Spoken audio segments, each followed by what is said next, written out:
Good morning, students. In last class we discussed about vegetative propagation in plants, that is natural methods of vegetative propagation which is followed by different plants.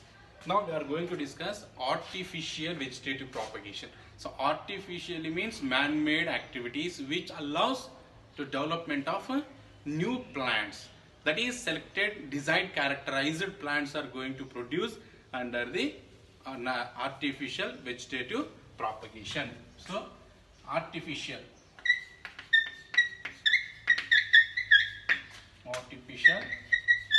vegetative propagation.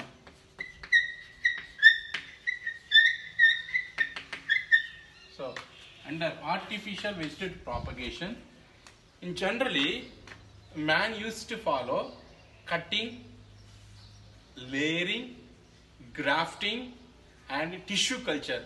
These are the general methods which are followed by the man to produce the variety, that is desired characterized plants which helps it to development of the new plants, that is artificial vegetative propagation. Now first we will discuss about cutting. So under cutting, so what is happening here? So under cutting method, a selected plant stem is cut and put in the soil. That is what cutting method. So a selected plant stem,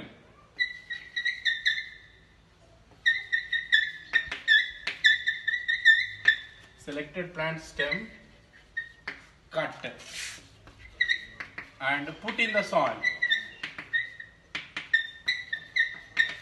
A selected plant is cut and put in the soil.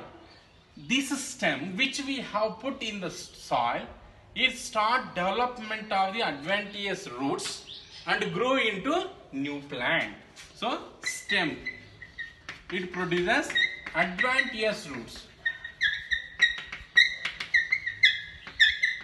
Stem produces adventitious roots. These adventitious roots allows them to grow into new plant. And generally we can see this kind of method. Sugarcane also, what the farmers are doing, they collect the sugarcane, cut into pieces and put each piece into the soil and allows to grow them by providing water. That is what the cutting method is, one of the very essential method which allows to grow of the new plant. So example we can take sugarcane. And also we have seen rose plant. So in generally what we are doing, we used to select one stem, cut and putting in the soil, that usually start growing new roots and develop into new plants. That rose plant also we can take as example.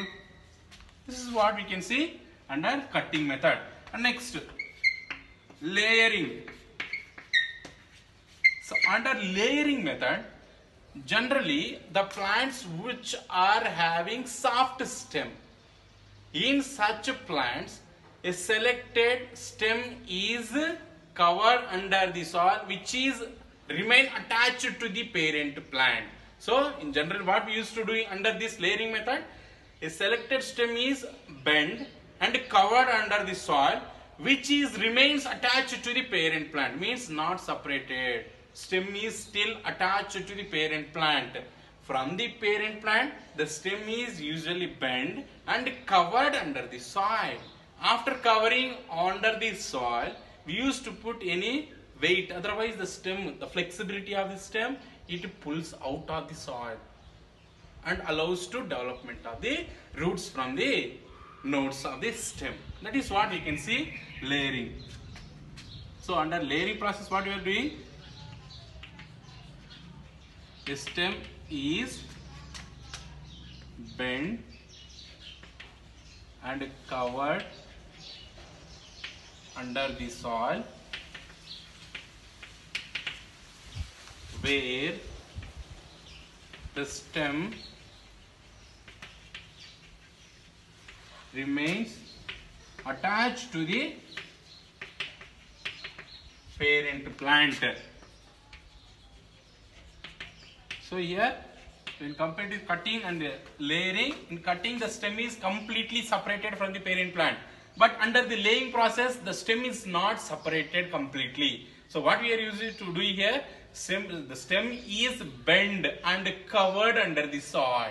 So after that it starts development of the adventitious roots, and after the growth of the roots, if you cut the stem from the parent plant, the roots usually supplies the nutrients for the growth of the plant and it develops into new plant. That's what under layering method, the stem is not completely separated until the growth of the root. After the growth of the roots, it can be separated and grow and develop into new plant. We can take example like jasmine. So generally jasmine we can use to follow like this only.